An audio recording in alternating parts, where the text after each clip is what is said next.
ನಮಸ್ಕಾರ. ಶ್ರೀ ಟಿವಿ ನ್ಯೂಸ್ಗೆ ಸ್ವಾಗತ. ಈ ದಿನದ ಹೆಡ್ಲೈನ್ಸ್.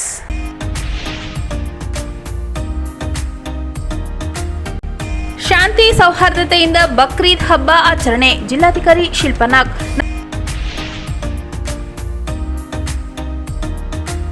ಲೋಕಸಭಾ ಸದಸ್ಯರ ಮನವಿ ಪುರಸ್ಕೃತ. ಕಾನೂನು ಕಾಲೇಜು ಆರಂಭಕ್ಕೆ ಅನುಮೋದನೆ. ಚೊಚ್ಚಲ ಐಪಿಎಲ್ ಕಪ್ ಗೆದ್ದ ಆರ್ಸಿಬಿ. ಕಪ್ ಗೆದ್ದ ಹಿನ್ನೆಲೆ ಅಭಿಮಾನಿಗಳಿಂದ ಸಂಭ್ರಮಾಚರಣೆ. ದೇವಸ್ಥಾನಗಳಲ್ಲಿ ಪೂಜೆ ಸಲ್ಲಿಕೆ.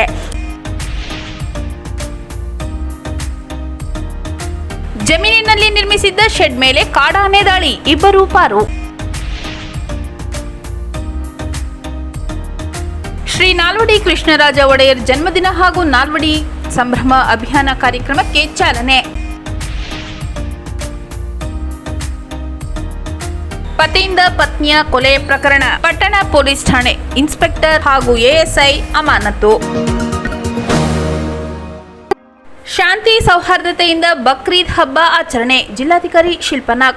ನಗರದ ಜಿಲ್ಲಾಧಿಕಾರಿ ಕಚೇರಿ ಸಭಾಂಗಣದಲ್ಲಿಂದು ಬಕ್ರೀದ್ ಹಬ್ಬದ ಹಿನ್ನೆಲೆಯಲ್ಲಿ ನಡೆದ ಜಿಲ್ಲಾ ಮಟ್ಟದ ಸೌಹಾರ್ದ ಸಭೆಯ ಅಧ್ಯಕ್ಷತೆ ವಹಿಸಿ ಮಾತನಾಡಿದ ಜಿಲ್ಲಾಧಿಕಾರಿ ಶಿಲ್ಪನಾಗ್ ರವರು, ಜಿಲ್ಲೆಯಲ್ಲಿ ಈ ಹಿಂದಿನಿಂದಲೂ ಸಾಮರಸ್ಯದಿಂದ ಎಲ್ಲ ಹಬ್ಬಗಳನ್ನು ಆಚರಿಸಿಕೊಂಡು ಬರಲಾಗುತ್ತಿದೆ. ಶಾಂತಿ ಸಹಬಾಳ್ವೆಯಿಂದ ಜಿಲ್ಲೆಯ ಜನರು ಬದುಕುತ್ತಿದ್ದು, ಈ ಬಾರಿಯೂ ಸಹ ಈ ಹಿಂದೆ ನಡೆದುಕೊಂಡು ಬಂದ ಮಾದರಿಯಲ್ಲೇ ಶಾಂತಿ ಸೌಹಾರ್ದದಿಂದ ಬಕ್ರೀದ್ ಹಬ್ಬದ ಆಚರಣೆಯಾಗಲಿ. ಇದಕ್ಕಾಗಿ ಸರ್ವರು ಸಹಕರಿಸಲಿದ್ದಾರೆಂದರು. ಹಬ್ಬದ ಸಂದರ್ಭದಲ್ಲಿ ಕುಡಿಯುವ ನೀರು, ಸ್ವಚ್ಛತೆ, ತ್ಯಾಜ್ಯಗಳ ನಿರ್ವಹಣೆ, ನಿರಂತರ ವಿದ್ಯುತ್ ಇನ್ನಿತರ ಅಗತ್ಯ ಸೌಕರ್ಯ ಒದಗಿಸಲಾಗುತ್ತದೆ. ಒಳ್ಳೆಯ ವಾತಾವರಣದಲ್ಲಿ ಹಬ್ಬ ಆಚರಣೆಯಾಗಲಿ.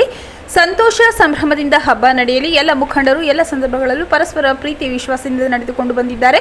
ಇದು ಹೀಗೆ ಮುಂದುವರಿಯಲೆಂದು ಜಿಲ್ಲಾಧಿಕಾರಿಗಳು ತಿಳಿಸಿದರು. ಈ ವೇಳೆ ಸಭೆಯಲ್ಲಿದ್ದ ಅಧಿಕಾರಿಗಳಿಗೆ ಸೂಚನೆ ನೀಡಿದ ಜಿಲ್ಲಾಧಿಕಾರಿಗಳು, ಹಬ್ಬದ ಸಂದರ್ಭದಲ್ಲಿ ಕುಡಿಯುವ ನೀರು ಸಮರ್ಪಕವಾಗಿ ಒದಗಿಸಿ, ಸ್ವಚ್ಛತೆಗೆ ವಿಶೇಷ ಗಮನ ಹರಿಸಿ, ತ್ಯಾಜ್ಯ ವಿಲೇವಾರಿ ಸಕಾಲದಲ್ಲಾಗಬೇಕು. ಅಧಿಕಾರಿಗಳು ಕೇಂದ್ರ ಸ್ಥಾನದಲ್ಲಿದ್ದು ಹಬ್ಬದ ವೇಳೆ ಒದಗಿಸಬೇಕಿರುವ ಸೌಲಭ್ಯ ಹಾಗೂ ಸೇವೆಗೆ ಯಾವುದೇ ವ್ಯತ್ಯಯವಾಗದಂತೆ ನೋಡಿಕೊಳ್ಳಬೇಕೆಂದರು. ಎಸ್ಪಿ ಬಿಟಿ ಕವಿತಾ ಮಾತನಾಡಿ, ಜಿಲ್ಲೆಯಲ್ಲಿ ಎಲ್ಲರೂ ಸಹೋದರಂತಿದ್ದಾರೆ. ಶಾಂತಿಯುತವಾಗಿ ಹಬ್ಬ ಆಚರಿಸಿಕೊಂಡು ಬರಲಾಗುತ್ತಿದೆ. ಇದೇ ಮಾದರಿಯಲ್ಲಿ ಈ ಬಾರಿಯೂ ಬಕ್ರೀದ್ ಹಬ್ಬ ಸಾಂಗವಾಗಿ ನಡೆಯಲಿ. ಯಾವುದೇ ಅಹಿತಕರ ಘಟನೆ ನಡೆಯದಂತೆ ಅಗತ್ಯ ಪೊಲೀಸ್ ಬಂದೋಬಸ್ತ್ ಮುನ್ನೆಚ್ಚರಿಕೆ ವಹಿಸಲಾಗಿದೆ ಎಂದರು. ಚೂಡಾ ಅಧ್ಯಕ್ಷ ಮೊಹಮ್ಮದ್ ಅಸ್ಕರ್ ಮುನ್ನಾ ಮಾತನಾಡಿ, ಜಿಲ್ಲೆಯಲ್ಲಿ ಅಣ್ಣ ತಮ್ಮಂದಿರಂತೆ ಪರಸ್ಪರ ಎಲ್ಲರೂ ಇದ್ದೇವೆ. ಬಕ್ರೀದ್ ಹಬ್ಬ ಸಾಮರಸ್ಯದಿಂದ ಆಚರಿಸಲಾಗುತ್ತಿದ್ದರೆ ಎಲ್ಲರೂ ಸಹಕರಿಸುತ್ತಿದ್ದಾರೆ. ಹಬ್ಬದ ವೇಳೆ ಸ್ವಚ್ಛತೆ, ಕುಡಿಯುವ ನೀರು ಮತ್ತಿತರ ಸೌಲಭ್ಯ ಸಮರ್ಪಕವಾಗಿ ಒದಗಿಸಬೇಕೆಂದರು.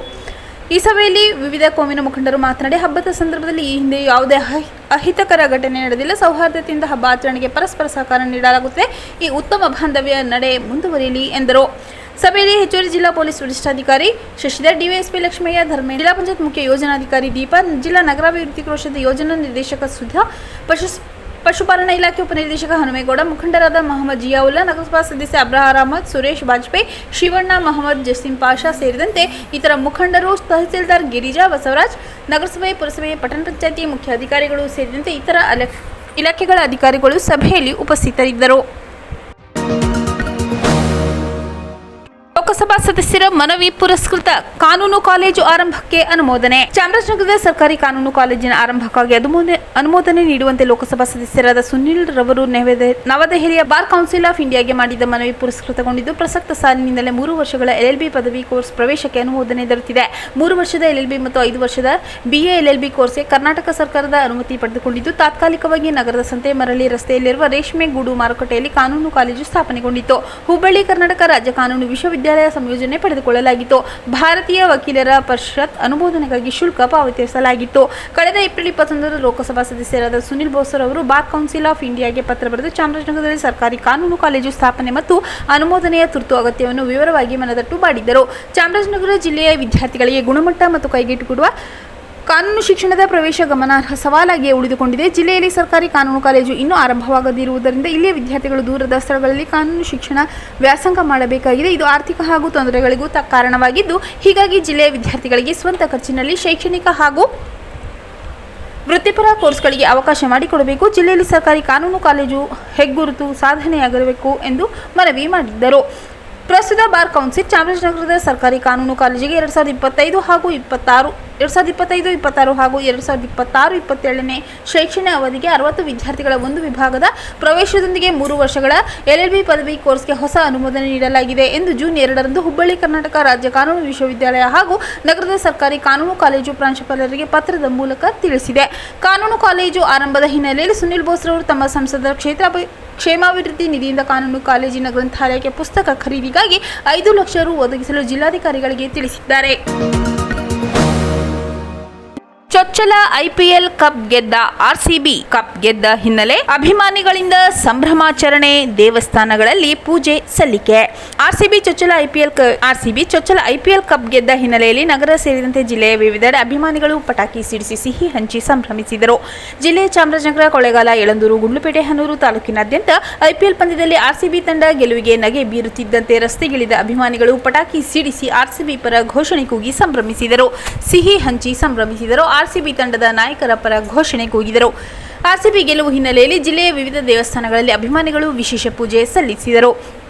RCB ಗೆದ್ದರೆ ವಿಶೇಷ ಪೂಜೆ ಮಾಡಿಸುವುದಾಗಿ ಹರಕೆ ಹೊತ್ತಿದ್ದ ಅಭಿಮಾನಿಗಳು ಚಾಮರಾಜನಗರದ ಪ್ರಸಿದ್ಧ ಕೊಳದ ಗಣಪತಿ ದೇವಸ್ಥಾನದಲ್ಲಿ ವಿಶೇಷ ಪೂಜೆ ಸಲ್ಲಿಸಿದರು. ಕೊಳದ ಗಣಪತಿಗೆ ವಿಶೇಷ ಅಲಂಕಾರ ಮಾಡಿ ಪೂಜೆ ಸಲ್ಲಿಸಲಾಯಿತು. ಹಣ್ಣು ಕಾಯಿ ಇಟ್ಟು ಮಹಾಮಂಗಳಾರತಿ ಮಾಡಿ ದೇವರಿಗೆ ಪೂಜೆ ಸಲ್ಲಿಸಲಾಯಿತು.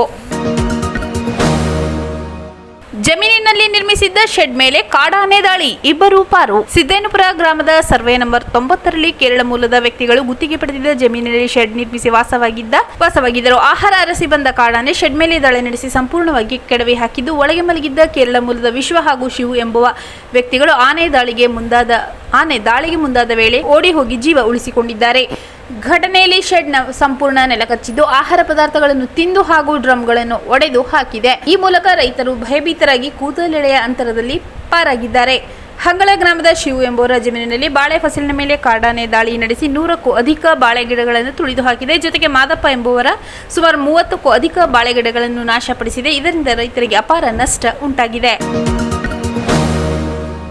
ಶ್ರೀ ನಾಲ್ವಡಿ ಕೃಷ್ಣರಾಜ ಒಡೆಯರ್ ಜನ್ಮದಿನ ಹಾಗೂ ನಾಲ್ವಡಿ ಸಂಭ್ರಮ ಅಭಿಯಾನ ಕಾರ್ಯಕ್ರಮಕ್ಕೆ ಚಾಲನೆ. ತಾಲೂಕು ಕನ್ನಡ ಸಾಹಿತ್ಯ ಪರಿಷತ್ ಹಾಗೂ ಕರ್ನಾಟಕ ಗಮಕ ಕಲಾ ಪರಿಷತ್ ವತಿಯಿಂದ ಶ್ರೀ ನಾಲ್ವಡಿ ಕೃಷ್ಣರಾಜ ಒಡೆಯರ್ ಜನ್ಮದಿನ ಹಾಗೂ ನಾಲ್ವಡಿ ಸಂಭ್ರಮ ಅಭಿಯಾನ ಕಾರ್ಯಕ್ರಮಕ್ಕೆ ನಗರದ ಪ್ರವಾಸಿ ಮಂದಿರದಲ್ಲಿ ಉದ್ಘಾಟಿಸಲಾಯಿತು.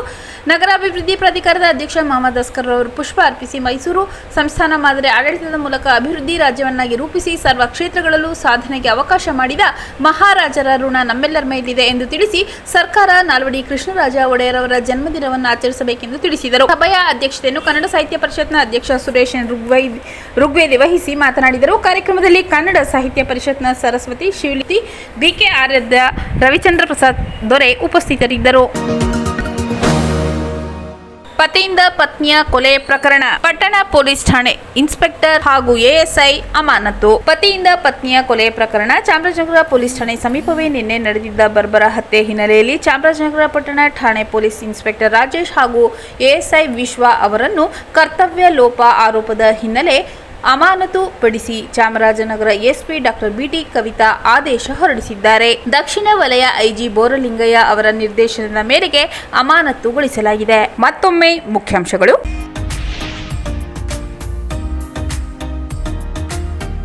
ಶಾಂತಿ ಸೌಹಾರ್ದತೆಯಿಂದ ಬಕ್ರೀದ್ ಹಬ್ಬ ಆಚರಣೆ, ಜಿಲ್ಲಾಧಿಕಾರಿ ಶಿಲ್ಪನಾಗ್.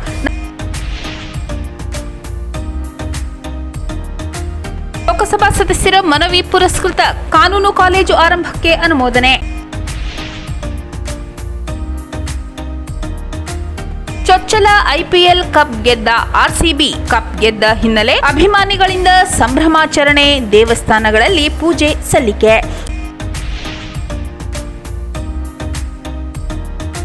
ಜಮೀನಿನಲ್ಲಿ ನಿರ್ಮಿಸಿದ್ದ ಶೆಡ್ ಮೇಲೆ ಕಾಡಾನೆ ದಾಳಿ, 2 ಪಾರು. ಶ್ರೀ ನಾಲ್ವಡಿ ಕೃಷ್ಣರಾಜ ಒಡೆಯರ್ ಜನ್ಮದಿನ ಹಾಗೂ ನಾಲ್ವಡಿ ಸಂಭ್ರಮ ಅಭಿಯಾನ ಕಾರ್ಯಕ್ರಮಕ್ಕೆ ಚಾಲನೆ. ಪತಿಯಿಂದ ಪತ್ನಿಯ ಕೊಲೆ ಪ್ರಕರಣ, ಪಟ್ಟಣ ಪೊಲೀಸ್ ಠಾಣೆ ಇನ್ಸ್ಪೆಕ್ಟರ್ ಹಾಗೂ ASI ಅಮಾನತು.